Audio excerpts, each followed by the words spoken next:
Hello. Did you know there was more than one biblical covenant? There's actually more than two biblical covenants. Shalom and welcome back. Today I'm going to talk about the covenants in the Bible. There's more than one and there's more than two, but these are the these are the major ones I want to discuss right now. Now, what is a covenant? It's an agreement between two parties. It's a pledge. It's something that's ratified, and in the Bible, sometimes it's usually ratified by blood. But anyways, I just wanted to talk to you about this. And the first one I want to discuss is the covenant between Yahweh and Noah. I want to talk about that, and I'm gonna read the biblical verses to you. So right now, I'm gonna go to Genesis chapter 9, verse 8 through 17. And Elohim spoke unto Noah and to his sons with him, saying, And behold, I will establish my covenant with you and with your seed after you, and with every living creature that is with you, of the fowl, of the cattle, of every beast on the earth with you, from all that go out of the ark to every beast of the earth, and I will establish my covenant with you. Neither shall all flesh be cut off any more by the waters of the flood. Neither shall there be any more be flooded to destroy the earth. And Elohim said, This is a token of the covenant which I will make between me and you, and every living creature that is with you. For perpetual generations I do set my bow in the cloud, which is a rainbow, and it shall be for a token of the covenant between me and them that the earth. And it shall come to pass, when I bring a cloud over the earth, that the bow shall be seen in the cloud, and I will remember my covenant, which is between me and you, and every living creature of the flesh, and the waters shall no more become a flood to destroy all flesh. And the bow shall be in the cloud, and I will look upon it, that I remember the everlasting covenant between Elohim and every living creature of all flesh that is upon the earth. And Elohim said unto Noah, This is the token of the covenant which I have established between me and all flesh that is upon the earth. So when you look out and see a rainbow out in the sky, just remember that's a covenant sign that Yahweh said he's not going to have a worldwide flood and destroy all flesh like he did before. No, he's good as his word. Now we'll go to the second one. The second one is the Abrahamic Covenant. Now this is between Yahweh and Abraham. Now I'm gonna go to Genesis 15, verse 9 through 21. And he said unto him, Take me a heifer of 3 years old, and a she-goat of 3 years old, and a ram of 3 years old, and a turtle dove, and a young pigeon. And he took unto him all these, and divided them in the midst, and laid each piece one another against another. But the birds divided he not. And when the fowls came down upon the carcasses, Abram drove them away. He had to swoosh them away and wave them away. And when the sun was going down, a deep sleep fell upon Abram, and lo, a bad of great darkness fell upon him. And he said unto Abraham, Know of the surety that thy seed shall be a stranger in the land that is not theirs, and shall serve them, and they shall afflict them 400 years. And also that a nation whom they shall serve will I judge, and afterwards shall they come out with great substance. That's when the children of Israel came out of Egypt about 400 years afterwards. Came out with great substance and jewelry and flocks and everything else. That was the Exodus. Okay, continuing. And thou shalt go to thy fathers in peace, and shalt be buried in a good old age. But in the fourth generation they shall come here again, for the iniquity of the Amorites is not yet full. And as it come to pass that when the sun went down and it was dark, behold, a smoking furnace and a burning lamp that passed between those pieces. In the same day Yahweh made a covenant with Abram, saying, Unto thy seed have I given this land, from the river of Egypt unto the great river, the river Euphrates, the Kenites, the Kenzanites, the Cadmonites, and the Hittites, and the Perizzites, and the Rephaims, and the Amorites, and the Canaanites, and the Gigarites, and the Jezebites. Like I said, that was in Genesis 15, verse 9 through 21. So he made a covenant with Abraham about the children of Israel, Abraham's children, his seed. Now we're going to go to the Exodus one, the Sinaitic Covenant. The children of Abraham was right at the mountain of Yahweh, and that's when they was going to ratify their agreement. After the children left Egypt, of course. And now this is going to be Exodus 19, verse 5 through 8. Now therefore, if you will obey my voice indeed and keep my covenant, then you shall be a peculiar treasure unto me above all people, for all the earth is mine. And you shall be unto me a kingdom of priests and a holy nation. These are the words which thou shalt speak unto the children of Israel. And Moses came and called for the elders of the people and laid before their faces all these words which Yahweh commanded him. And all the people answered together and said, All that Yahweh hath spoken, we will do. And Moses returned the words of the people unto Yahweh. So right here, it was ratified. The people said, we will obey. We accept these terms and conditions. And they went ahead, but of course, as biblical history and everything, a couple generations later, they fell in, adultery and all kinds of evils that, provoked Yahweh to anger. Anyways, that was right in front of the mountain of Yahweh in present day Saudi Arabia. Now we're going to go to the Phineas Covenant. A lot of people haven't heard about this. Bible scholars, people who's, touched onto the scriptures and everything, they know, but your average churchgoer don't really know this because they don't read their Bibles. So this is just a short one, but it's worth mentioning. And Yahweh spoke unto Moses, saying, Phineas, the son of Eleazar, the son of Aaron, the priest, hath turned my wrath away from the children of Israel, while he was zealous for my sake among them, that I consume not the children of Israel in my jealousy.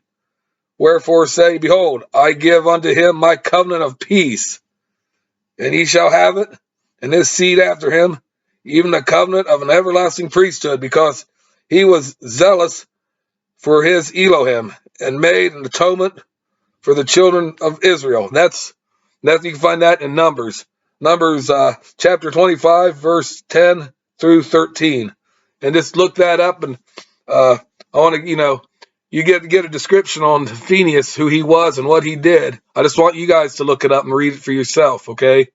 I mean, it's very important, exciting story and everything. This Phineas, grandson of Aaron, he was really a zealot. He was really zealous for the law, and he loved Yahweh. Now we're gonna go to the Davidic Covenant. This is about King David, the great King David. Now we'll go to 2 Samuel chapter 7, verse 8 through 16. And therefore, so shalt thou say unto my servant David, Thus saith Yahweh of hosts, I took thee from the sheepcote, from following the sheep, to be ruler over all my people, over Israel. And I was with thee whithersoever thou wentest, and have cut off all thy enemies out of thy sight, and have made thee a great name, like unto the name of the great men that are in the earth. Moreover, I will appoint a place for my people Israel, and plant them, that they shall dwell in a place of their own, and move no more. Neither shall the children of wickedness afflict them any more as before time. And as since the time that I commanded judges to be over my people Israel, and have caused thee to rest from all thine enemies. Also Yahweh telleth thee that he will make thee a house. And when thy days be fulfilled, and thou shalt sleep with thy fathers, I will set up my seed after thee, which shall proceed out of the bowls, and I will establish his kingdom. He shall build a house for my sake, and I will establish the throne of his kingdom forever. I will be his father, and he shall be my son. If he commit iniquity, I will chastise him with a rod of man, and with the stripes of the children of man. But my mercy shall not depart away from him, as I took it from Saul, who I put away before thee. And thine house and thy kingdom shall be established forever before thee. Thy throne shall be established forever. So this covenant is the throne of David will never cease to exist. You know, Yeshua is in the line of David. He's going to be the ultimate king, the King of kings and Lord of lords, is what people say. But, you know, on this earth today, a lot of people don't realize that there is a kingly line of David still on the earth. People just don't understand. I don't think, you know, but when Yahweh makes a promise, he surely keeps it. He's not a liar. He don't lie, you know. Anyways, now we'll go to the last one. The last one is the New Covenant. Now, this is what, you know, your modern day Christians, they all have a good idea of what it is. I mean, they don't have the biggest idea, but they have a good idea of what it is. And it is good news for us, you know. I mean, the New Covenant, I mean, the Old Covenant, you know, had certain stipulations and promises. But the New Covenant was kind of like a redecoration or declaration. It was like, how do you say it? With better conditions. It had better conditions. But anyways, the New Covenant. And for this one, I'm going to read a few verses for you. And the first one's going to be from Jeremiah, chapter 31, verse 31 through 34. Okay, we'll start with Jeremiah here. Behold, the days come, saith Yahweh, that I will make a new covenant with the house of Israel and with the house of Judah. Two different houses now, Judah and Israel. You know, they're all Israelites, but Judah and Israel separated. Not according to the covenant that I made with their fathers in the day I took them by the hand and brought them out of the land of Egypt. But which covenant they broke, although I was a husband unto them, saith Yahweh.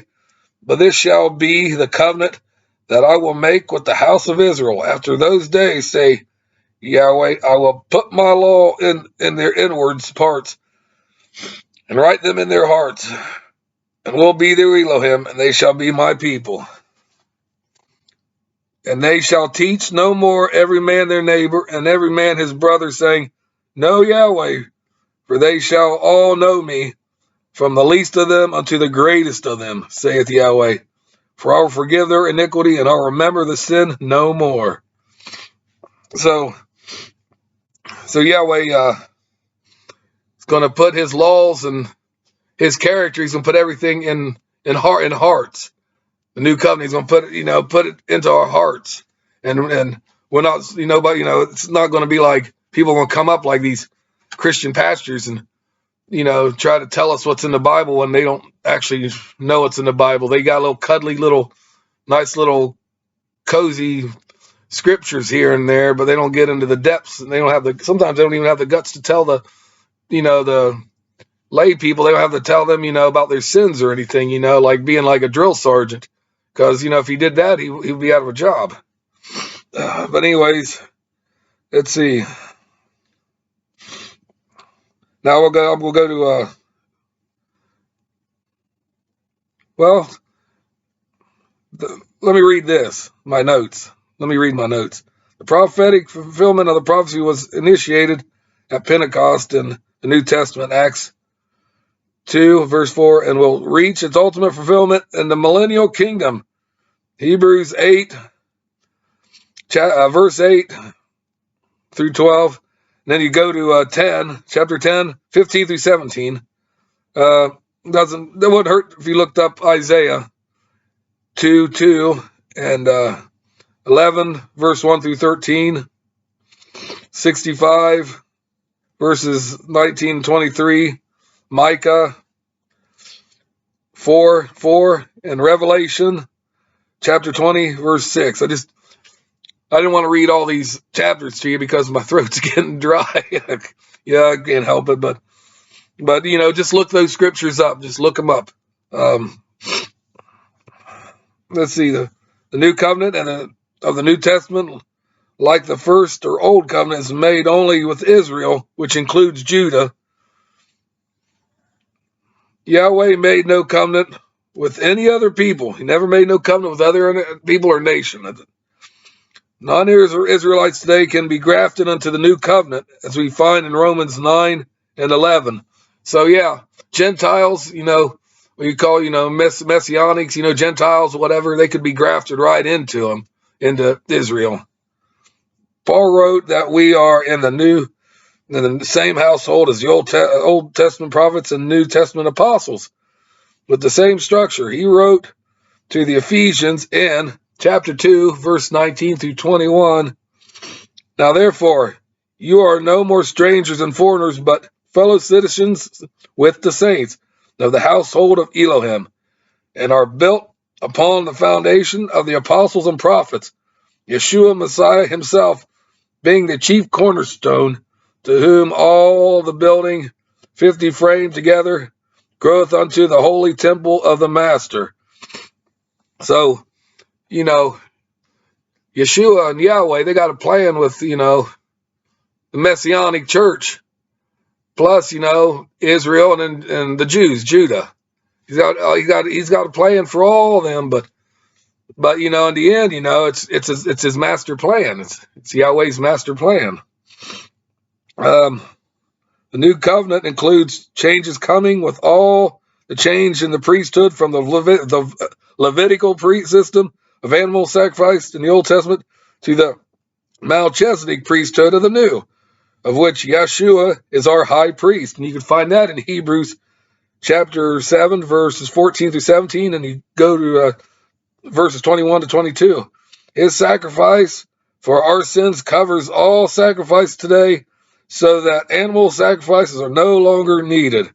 The fact we will still sin, which was Romans 2:23, 1 John 1:8, and need his blood to purge sin, tells us that Yahweh's moral spiritual laws are still in effect, which they are. That's 1 John 3, verse 4. We should not know what sin was without the law to define it. You find that in Romans 3, verse 20. So, yeah, with the new covenant, no animal sacrifices anymore, because, we had the ultimate lamb, his blood cleansed us. And thankfully, Yeshua did what he did for us. It was no little thing, it was a huge thing. It was a major turning point in human history. And couldn't thank him enough for that, for the love. That was the ultimate love, giving yourself for your creation.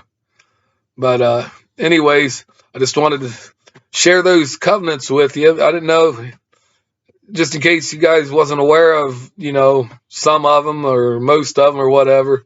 But it's just important, because you always hear about the new covenant, and they're talking good about it, it's very good. It's very good. Then they talk about the old covenant, which is, modern Christians say it's terrible, it's bad, it never worked.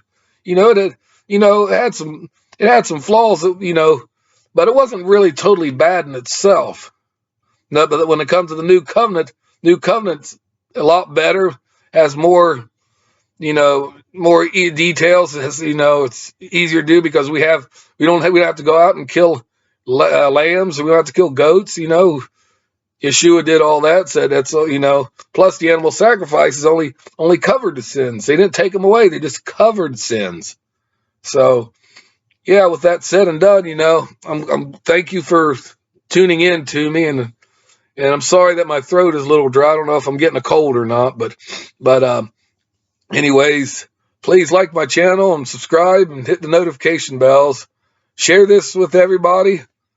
Comment below. Talk about whatever you want, and share this with people, and also look up the scriptures that I talked about, and just study your scriptures and have that good prayer and conversation with Yahweh and Yeshua.